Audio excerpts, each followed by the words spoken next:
So we're up to chapter 4 of Danger Street by Tom King. And this is the variant cover featuring Lady Cop. And actually, the chapter is chapter 4 Lady Cop. Now, I will say this. First of all, I think this is a gorgeous cover. This is the variant, and but both covers feature Lady Cop. Um, and This is an interesting issue. There are a couple of deaths, and I'm going to try to avoid spoilers, and I'm going to try to avoid flipping to pages that include spoilers. One of the deaths really surprised me. It's not a known character, a well-known character. It's one of the characters from the original series, first issue specials. What surprised me about it wasn't that the character died, it was the character died so early. That's what kind of surprised me. But I think that this is a series really worth reading, so I'm going to try and avoid spoilers. I've really grown to appreciate the artwork in here. Uh, I think that George Fornes, he does produce very nice artwork, in my opinion. So I'm going to try to avoid really getting into the plot because there's a lot of moving parts. So I'm going to kind of skip past some pages because I don't want to give away anything. But we've got the green team. They're doing their thing. They're clearly the villains of the story, or they at this point we're a third of the way through the series, and they certainly are the most villainous. We've got Codename Assassin and Manhunter, who both appear to be highly skilled killers. In fact, I think in this issue, you really get the impression that these are some ruthless and extremely competent killers. So they're gonna have a major role. Lady Cop, she's not in here any more than any of the other issues, so I'm not sure why Lady Cop gets the chapter name. So here's Orion working his way back, or working his way towards Earth, trying to find what's going on. This is, I think, a very interesting scene here. We have Lady Cop and her fellow cop out there at the shooting range, and she tells this story about the one time because they're asking, should we be calling for Superman because the killing seems to involve a metahuman. And so she mentioned something in here about how she once did call for Superman. I asked Superman for help once.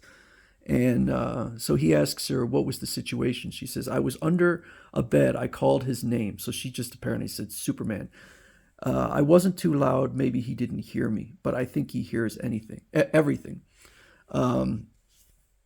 Now, this really doesn't mean a lot to most people unless you've read first issue special, and you'll know exactly what she's talking about, because he says, what were you doing under the bed? And she says, oh, just lying there listening to things, deciding to become a cop. So basically what that is a reference to is before she became a cop, she was under a bed and her friends were being murdered by a serial killer. That's what inspired her to be a cop. The serial killer was presented as pretty terrifying. And I don't know that storyline was ever resolved. Lady Cop has appeared in other comics and I think TV programs, but I don't know that they ever pursued that storyline. And given that first issue special only had one appearance by Lady Cop, that may still be an open story, and it would be interesting if they pursue that here. So then we have a clear evidence of racism. This fellow is beating a black man. Now he says, he calls him an outsider, which is a specific group that we haven't seen yet, but they're being presented as the enemies of the green team. And so then Creeper comes along and just beats him. I like this one line where he says, you're with him. And he says, I'm only with the pipe, my friend. And beats him bloody. And so we get a little more story into what's going on with the Creeper. And there's just so many moving parts. and so many different characters. And I think that Tom King is managing to juggle it all very well and create an interesting storyline. Then we have Manhunter meeting with his mentor, what is his name, Warlord, out of costume.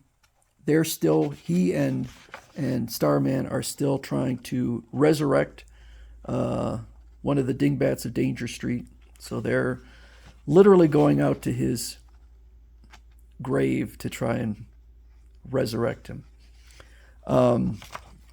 We have more. So this is Jack Ryder, and so he is the alter ego of the Creeper, and he's talking to one of the Green Team, one of the boys from the Green Team, and I won't spoil what happens there, but I think it's really interesting, and I love just Tom King's ability to create compelling characters and characterization in moments, and moments that feel real. They don't feel comic bookish. So there's Orion coming back, and I'm going to skip over because we have the death of another character that I don't want to reveal yet, because I really think people should pick up the comic. And then Warlord and Starman are out there digging in the grave, and along comes Orion.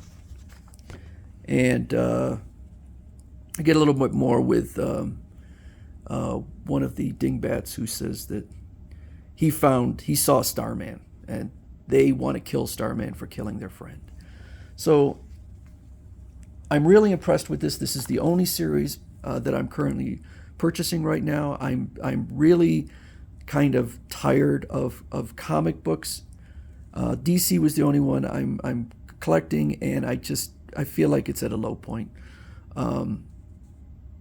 And it's become very repetitive. I'm trying to get rid of comics, not get more, but I've been continuing to buy Tom King. Now, I did read something that says Tom King, apparently, I think in June or what, is going to be starting a Penguin series. So I'm going to have to decide whether I want to jump on that.